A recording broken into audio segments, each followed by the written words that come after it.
प्रश्न क्रमांक 7 दिला आहे. ज्योती व वंदना यांनी लघु उद्योगासाठी बँकेकडून समान कर्ज एकाच दराने सरळ व्याजाने घेतले होते. ज्योतीने 2 वर्षात 8,680 व वंदनाने 5 वर्षात 11,200 रुपये कर्जाची परतफेड केली. तर त्यांनी प्रत्येकी किती कर्ज घेतले होते? तर बघा, प्रत्येकाचं आपल्याला कर्ज किती आहे ते आपल्याला काढायचं बरं का. म्हणजे प्रिन्सिपल अमाऊंट दोघांनी किती घेतली होती हे आपल्याला काढायची आहे. तर पहिले आपण ज्योतीची बघूया. ज्योती आणि इकडं आहे वंदना. बघा, समान कर्ज घेतलंय. कर्ज तुमचं समान घेतलंय. तुम्हाला प्रिन्सिपल जे घेतलंय ते आपल्याला काढायचं इथलं पण, आणि इथलं पण प्रिन्सिपल अमाऊंट घेतलेली अमाऊंट काढायची आहे. त्याच्यानंतर 2 वर्षात इथला टाईम जो आहे तो आहे 2 वर्ष. इकडचा टाईम आहे 5 वर्ष. त्याच्यानंतर इकडची रास तुम्हाला अमाऊंट दिली, इकडची किती आहे 8,680 रुपये भरले, आणि इकडं 5 वर्षामध्ये अमाऊंट भरली आहे 11,200 रुपये. ओके, चला आता एवढाच डाटा आपल्याला दिला आहे. तर पहिले काय करू आपण, हे जे इकडचं रास आणि इकडची रास, या दोन रासचा आपण फरक काढूया. 11,200 वजा 8,680 रुपये. चला, 0 इथं 1 राहिला, 10 मधून 8 गेले 2, हा 1 इथं 0 राहील, इथं 1 गेला, 11 मधून 6 गेले 5, 10 मधून 8 गेले 2, तर 2,520 हे तुमचा फरक आला बरं का. आता हे किती आहे 5 वर्षे आणि हे 2 वर्षे, म्हणजे 3 वर्ष. 3 वर्षाचं जे व्याज आहे, 3 वर्षाचं जे व्याज आहे यस आहे ते एवढं आहे बरं का तुमचं. आता ह्याला आपण 2,520ला 3 डिवाइड करू. 3 8 24, 1 उरला, 3 चौक 12 आणि 0, तर हे झालं तुमचं 840 रुपये. हे झालं एका वर्षाचं व्याज झालं तुमचं 840. ओके, आता आपल्याकडं 2 वर्ष किंवा 5 वर्ष, 2 प्रकारचे प्रश्न आहेत. 2 वर्षाचा आणि 5 वर्षाचा प्रश्न आहे बरं का. तर हे एका वर्षाचं आहे, आपण 2 वर्षाचं काढूया. 2 वर्षाचं व्याज काढायचं, तर हे एका वर्षाचं 840 आहे, गुणिले 2 करा. 2 0 2, 2 चौक 8, 2 8 16, 1,680 रुपये हे तुमचं 2 वर्षाचं व्याज झालं. ओके, आता आपल्याला काढायचं काय, आपल्याला काढायची प्रिन्सिपल अमाऊंट. त्या दोघींनी पण घेतलेली रक्कम आपल्याला काढायची बरं का. आता ह्याच्यामध्ये हा जो ज्योतीचा प्रश्न आहे त्याच्यामध्ये प्रिन्सिपल आपल्याला काढायचं आहे. टायमिंग 2 वर्ष आहे, अमाऊंट रास 8,680 आहे, आणि इथलं जे व्याज आहे सिम्पल इंटरेस्ट सरळ व्याज इथलं आहे 1,680 रुपये. ओके, आता इकडच्या ह्याच्यामध्ये आपल्याकडे काढायचं काय, पी काढायचं बरं का, पी. ओके, तर आपण काय करू डायरेक्ट, आता ही तुमची रास आहे 8,680, आणि हे काय व्याज आहे, व्याज. आपल्याकडे एक अमाऊंटचा, आपल्याकडे एस आयचा एक फॉर्म्युला आहे, सिम्पल इंटरेस्ट सरळ व्याज बरोबर अमाऊंट वजा प्रिन्सिपल. अमाऊंट म्हणजे रासमधून आपण घेतलेली मुद्दल आपल्याला वजा करायची बरं का. एस आय व्याज तुमचं किती, इथं व्याज आहे तुमचं 1,680 बरोबर रास आहे 8,680 वजा प्रिन्सिपल. तुम्हाला प्रिन्सिपलची किंमत काढायची, प्रिन्सिपलला इकडं पाठवा.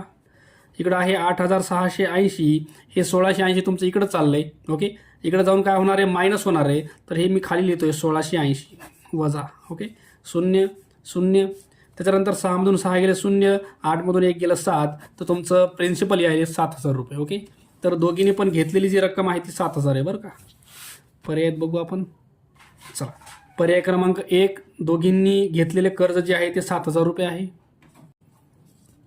प्रश्न क्रमांक 8 दिला आहे. सरळ व्याज पद्धतीने 3,000 रुपये 2.5 वर्ष गुंतवण्याऐवजी 4,000 रुपये 2 वर्षासाठी गुंतवल्यास 25 इतके व्याज जास्त मिळते, तर व्याजाचा दर किती? बघा, इथं 2 प्रकारे गुंतवणूक केली आहे, आणि ह्या दोन्ही पण गुंतवणुकीचा फरक 25 आहे, हे आपल्याला समीकरण तयार करता येतं. बघा, पहिली गुंतवणूक आहे आपली 4,000 रुपयाची, 4,000 रुपये 2 वर्षासाठी.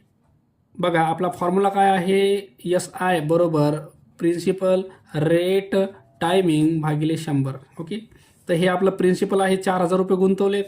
रेट जो आहे आपला, बघा रेट आपल्याला दिला नाही, इथं रेटला आर राहणार आहे, इंटू टायमिंग, इथला टायमिंग किती आहे 2 वर्ष, अपॉनमध्ये 100 वजा दुसरी प्रिन्सिपल रक्कम आहे 3,000 रुपये.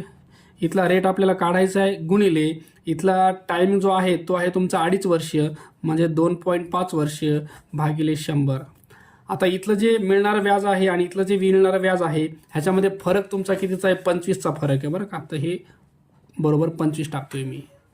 चला याला सोडवायचं आहे आपल्याला. 0 आणि 0 कट होतील. 40 आणि 2चा गुणाकार करा, हे तुमचं 80 आर येतं, वजा 0 0 कट होतील, उरलं 30. आता 30, आता हा जो 30 आहे 30 मधला एक 0 कटला तर पॉईंट तुम्हाला पुढे नेता येतो, म्हणजे इथं उरलं किती 25. 25 आणि 3 करा, हे तुमचं येतं 75 आर बरोबर 25. चला ह्यांची वजाबाकी करून घेऊ आपण. 80 आर मधून 75 आर गेले, 5 आर उरले बरोबर 25, म्हणजे आर बरोबर 25 भागिले हे 5 खाली येईल, 5 भाग द्या, 5 5 25. तर रेट यायला तुमचा दर यायला 5%. ओके, पर्यायात बघू आपण. पर्याय क्रमांक 4 5% हे आपलं उत्तर असेल. प्रश्न क्रमांक 9 दिलाय. रामलालने एका बँकेकडून 6,000 एवढी रक्कम 3 वर्षासाठी काही दराने कर्ज घेतली. हिरालालने दुसऱ्या बँकेकडून 3/1/2 वर्षासाठी 5,000 त्यापेक्षा 10.1/2% कमी दराने आणले. रामलालला हिरालालपेक्षा 152.50 जास्त व्याज पडले, तर प्रत्येकाचा बँकेचा व्याजाचा दर अनुक्रमे किती? ओके, तर बघा आपल्याला दोघांच्या सरळ व्याजाचा फरक दिला बरं का. व्याज एवढं जास्त पडले म्हणजे सरळ व्याजाचा फरक एवढा दिला आहे, तर त्याच्यावरून आपल्याला समीकरण बनवता येतं. आपल्याकडं सरळ व्याज काढण्यासाठी सूत्र आहे PRT भागिले 100. ओके, तर पहिले आपण रामलालचं घेऊया. हा तुमचा रामलाल आहे. रामलालचं सरळ व्याज काढायचं तर प्रिन्सिपल आपल्याला रामलालची दिली आहे 6,000 गुणिले रेट आपल्याला माहीत नाही, रेटला आर ठेवतो, इंटू टायमिंग. आपल्याला दोघांचे पण रेट काढायचे. तर टायमिंग जे आहे त्याची 3 वर्षे, खाली 100, वजा ह्याची आता हिरालाल, जो हिरालाल आहे हिरालालची प्रिन्सिपल रक्कम आहे 5,000 रुपये, गुणिले ह्याचा जो दर आहे रेट, ह्याचा दर ह्याच्यापेक्षा 0.5 कमी आहे म्हणजे आर वजा 0.5 ठेवा, इंटू ह्याचा टायमिंग आहे 3/1/2 म्हणजे 3.5 भागिले 100. ओके, हे तुमचं रामलालचं सरळ व्याज आणि हे हिरालालचं सरळ व्याज, या दोघांचा फरक जो आहे तो आहे 152.5चा. ओके, चला याला सोडू आपण. 0 0 कट होतील. इथं राहतं 152.5 बरोबर 60 आणि 3चा गुणाकार करा, 180, आणि ही आर जशाला तसं राहील. इथं 0 0 कट होतील. आता हे 0 कटलं त्याच्या बदल्यात पॉईंट निघून गेला, म्हणजे इथं राहिलं तुमच्याकडं 35 आणि इथला जो आहे 5 यांचा गुणाकार करू. 5 5 25ला 5, हातच्या 2, 5 3 15 2 17, हे तुमचं येतं 175, कंसामध्ये राहिलं आर वजा 0.5. ओके, त्याच्यानंतर 152.5 बरोबर 180 टाईम आर वजा, आता इथं ब्रॅकेटच्या बाहेर तुमच्याकडे 175 आहे, 175 इथं गुणा, हे झालं 175 आर. ह्याच 175 आपल्याला इथं पण गुणायचं आहे. मायनस आणि मायनस असेल तर गुणाकार प्लस होतो. ह्यांचा गुणाकार करू. 5 5 25ला 5, हातच्या 2, 5 7 35 आणि 2 37ला 7, हातच्या 3, 5 1 5 3 8, एक नंतर पॉईंट, हे तर 87.5. आता ह्या दोघांना सोडवा. दोघांकडं आर सेम नंबर आहे. 180 मधून 175 गेलं तर 5 टाईम आर राहिलं. इकडं 152.5 आहे. हा नंबर जर इकडं आणला तर हा मायनस होतो, 87.5 हे वजा व्हायले बरं का. चला वजाबाकी करून घेऊ. 12 मधून 7 गेले 5. ओके, इथं 4 उरले. 14 मधून 8 गेले 6, तर इकडे यायले 65 बरोबर 5 टाईम आर. हे 5 तुमचं खाली जाईल भागाकारात, बरोबर मिळणार तुम्हाला आर. 5 भाग द्या, 5 3 15, तर तुमचा इथला रेट यायला 13. ओके, हा तुमचा 13 जो आहे हा तुमचा रामलालचा रेट आहे, रामलालचा दर आहे. आणि दुसरा जो आहे तो 13पेक्षा 0.5 कमी, म्हणजे हा येतो तुमचा 12.5. 13 आणि 12.5 हे तुमचे उत्तर असतील. तर पर्याय बघू आपण. बघा पर्याय क्रमांक 2 दिले 13% आणि 12.5%. प्रश्न क्रमांक 10 दिलाय. एका सावकारने एका रिक्षा चालकास 10.9 दराने काही आणि एका भाजीवाल्यास 10.8 दराने काही असे मिळून 4,000 कर्ज दिले. सावकारला 2 वर्षाअखेर दोघांकडून 680 सरळ व्याज मिळाले, तर रिक्षा चालकास किती रुपये कर्ज दिले? बघा, सावकाराने पहिलं दिलं रिक्षा चालकास, दुसरा व्यक्ती आहे भाजीवाला. ओके, रिक्षा चालकास दिलेले कर्ज माहीत नाही, पण दोघांची टोटल आहे आपली 4,000 रुपये बरं का. दोघांची टोटल 4,000. जर ह्याला प्रिन्सिपल रक्कम दिली 1 रुपये, तर ह्याला प्रिन्सिपल रक्कम दिली असणार आहे 4,000 वजा x. ओके, कारण ह्याला जेवढी दिली आहे का ती 4,000मधून वजा करा, ती भाजीवाल्याला दिली. ओके, टायमिंग आपल्याला दोघांचा सेम आहे 2 वर्ष. इथला पण टायमिंग आहे 2 वर्ष. दर दिला तुम्हाला. इथला जो रेट आहे तो 9 वर्ष आहे आणि भाजीवाल्याचा आहे 8. इथला रेट आहे 8 तुमचा. ओके, आणि त्यांनी काय सांगितलं आहे, 2 वर्ष अखेर दोघांकडून सरळ व्याज 688 आले. म्हणजे दोघांचं जे व्याज आहे, दोघांचं SI प्लस SI हे तुमचं रिक्षाचालकाचं व्याज आणि भाजीवाल्याचं व्याज दोघांची मिळून बेरीज आहे तुमची 688 रुपये. ओके, तर याचं SI जे आहे त्याचा फॉर्म्युला आहे आपला प्रिन्सिपल गुणिले रेट गुणिले टायमिंग अपॉन 100. ओके, तर इथलं पहिले SI रिक्षाचालकाचं बघू आपण. इथली प्रिन्सिपल अमाऊंट आहे तुमची x रुपये गुणिले रेट आहे इथला तुमचा 9 गुणिले टायमिंग आहे तुमचा 2 भागिले 100 प्लस इथलं तुमचं प्रिन्सिपल आहे 4,000 वजा x गुणिले इथला जो रेट आहे तुमचा तो आहे 8, टायमिंग आहे 2 खाली 100 बरोबर 688. ओके, चला हे इक्वेशन आपल्याला सोडवायचं आहे. आता ह्याच्यामध्ये आपल्याला छेद सारखा आहे बघा 100 तो आपल्याला एकदाच लिहिता येईल 100. ओके, इथं 9 आणि 2 हे झालं तुमचं 18 टाईम x. त्याच्यानंतर इकडची साईड बघा 8 आणि 2 हे प्लसला प्लस, 8 आणि 2 हे झालं 16, कंसामध्ये तुमचं राहिलं आहे 4,000 मायनस x बरोबर 688 रुपये. ओके, चला ह्याला सोडवायचं आपल्याला. हे 100 तुमच्या इकडे घेऊन जाता येईल आपल्याला. इथं राहतं 18x प्लसमध्ये हे जे 16 आहे, बरं हे असंच ठेवू आपण पहिले, नंतर याला बाहेर काढू. आता सध्या 100 इकडं चाललं आहे तर 688च्या गुणाकारात चालले 100 तुमचं, बरं का. चला पुढची बाजू बघा. इथं हे 18x असंच ठेवा प्लसमध्ये 16 इथं गुणा, हे झालं 16 चौक 64 आणि हे 3 शून्य 64,000 आणि 16 आणि x हे झालं 16x बरोबर इकडची साईड 688 गुणिले 100. ओके, आता हे 18x मधून 16x गेले तर हे राहतील तुमचे 2 टाईम x बरोबर इकडं आहे तुमचं 688 आणि हे 2 शून्य टाकून द्या. ओके, ह्या दोघांचा गुणाकार केला, हा आला तुमचा. हे 64,000 तुमचं इकडे आलं तर काय होणार आहे, मायनसमध्ये जाणार आहे खाली 64,000 वजामध्ये झालं गेलं, बरं का. चला वजा करू. 0 0 8 8मधून 4 गेले 4, 6मधून 6 गेले 0, तर ह्याला तुमचा 4,800 रुपये. आणि इकडं उरले 2x म्हणजे x बरोबर 4,800 भागिले 2 करा. x बरोबर 2 भाग द्या. 2 2 4 2 चौक 8 0 0 म्हणजे 24 आणि हे 2 शून्य, तर x आले तुमचं 2400 रुपये. ओके, आणि x म्हणजे काय होतं, आपली प्रिन्सिपल जी रिक्षा चालकाला दिलेली रक्कम होती ती आहे x, ती आहे आपली 2400 रुपये. आता विचारले काय बघू आपण याच्यामध्ये. आपल्याला बघा रिक्षा चालकास किती रुपये कर्ज दिले, तर रिक्षा चालकाला दिलेले कर्ज आहे तुमचं 2400 रुपये. पर्याय क्रमांक 3 हे आपलं उत्तर असेल.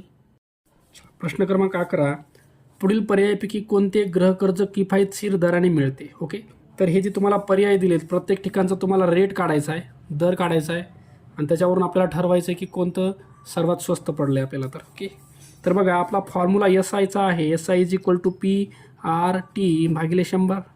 तुम्हाला रेट काढायचा आहे, SI इथंच ठेवा. हे 100 जे आहे ते तिकडं गुणाकारात जातील. इथलं P आणि T तुमचं खाली येईल भागाकारामध्ये, इकडे राहणार तुमच्याकडं रेट. ओके, तर हे सूत्र वापरा आणि प्रत्येक ठिकाणचा रेट काढायचा आहे आपल्याला. ओके, तर बघा पहिल्या याच्यामध्ये SI किती आहे, पहिल्याच्यात SI आहे तुमचा 60 रुपये गुणिले 100 भागिले इथलं प्रिन्सिपल आहे तुमचं 250 गुणिले इथला टायमिंग आहे 1.5. ओके, चला याला सोडवायचं आहे आपल्याला. 0 0 कट होतील इथले, 25 1 25 25 4 100 उरलं 6 चौक 24, वर तुमच्याकडे 24 उरले आणि खाली 1.5. पॉईंट पुढं सरकवला म्हणजे वर तुमचा 1 शून्य वाढेल. 15 1 15 उरले 9, 15 सकी 90, तर इथं यायला तुमचं 16%. ओके, त्याच्यानंतर दुसऱ्या याच्यामध्ये तुम्हाला वापरायचा हाच सूत्र.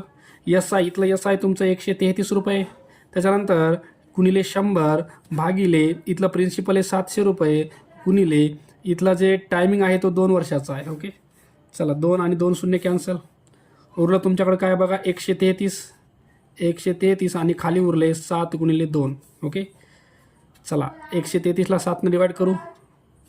7 1 7 उरले 6, 7 9 63 उरले 19 भागिले 2 म्हणजे हे तुमचं येईल 9.5%. ओके, त्याच्यानंतर तिसऱ्या याच्यामध्ये बघा तिसऱ्या याच्यामध्ये तुम्हाला SI दिलंय, तिसऱ्या याच्यात SI दिले 28 रुपये गुणिले 100 भागिले प्रिन्सिपल आहे 70 रुपये आणि टाईम आहे 5 वर्षाचा. ओके, चला याच्यात 0 आणि 0 कट होईल. 7 डिवाइड करा, 7 चौक 28, वर 4 आणि 10 हे 40 भागिले 5 म्हणजे हे तुमचं येईल 8%. चौथ्या याच्यामध्ये तुमचा SI आहे 74 रुपये गुणिले 100 आणि खाली भागाकारामध्ये तुमची प्रिन्सिपल अमाऊंट आहे 500 गुणिले टायमिंग आहे 2 वर्षाचा. ओके, चला ह्याच्यामध्ये 0 0 कट होतील. 2 याला डिवाइड करून टाका.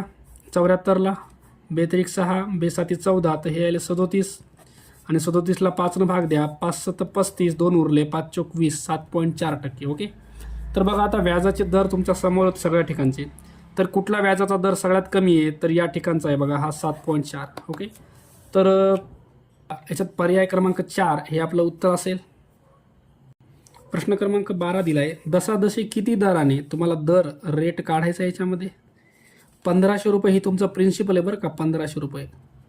त्याच्यानंतर टायमिंग दिलं आहे तुम्हाला 3 वर्ष आणि 1860 ही अमाऊंट आहे तुमची, 1860 रुपये. ओके, जर अमाऊंट असेल प्रिन्सिपल असेल तर तुम्हाला SI व्याज काढता येतं बरं का. व्याज काढण्यासाठी काय करतो आपण, अमाऊंट मायनस प्रिन्सिपल करतो. अमाऊंट आहे तुमची 1860, त्याच्यातून प्रिन्सिपल 1500 रुपये वजा करा, तर हे आले तुमचं 0 6 8मधून 5 गेले 3, तर 360 रुपये तुमचं व्याज आलं बरं का. आता आपल्याला काढायचं काय, काढायचं आपल्याला रेट. आपला सूत्र घ्या SIचं, SI बरोबर PRT भागिले 100. SI तुमचा आहे 360 रुपये बरोबर प्रिन्सिपल अमाऊंट आहे तुमची 1500 रुपये गुणिले रेट तुम्हाला काढायचा आहे, टायमिंग आहे 3 वर्षे, अपॉनमध्ये 100. चला सॉल्व करून घेऊ याला. 0 0 कट होतील, उरलं 360. हे तुमचं 15 आणि 3 खाली जाईल, 15 गुणिले 3 बरोबर राहिलं इकडं रेट. ओके, चला 15 डिवाइड करा. 15 दोन्ही 30, उरले 6, 15 चौक 60. ओके, उरलं 24 भागिले 3 आणि 24ला जर 3 भाग दिला, 3 8 24, तर 8% तुमचा रेट यायला. ओके, पर्यायात बघू आपण. पर्याय क्रमांक 1 8% हे तुमचं उत्तर असेल.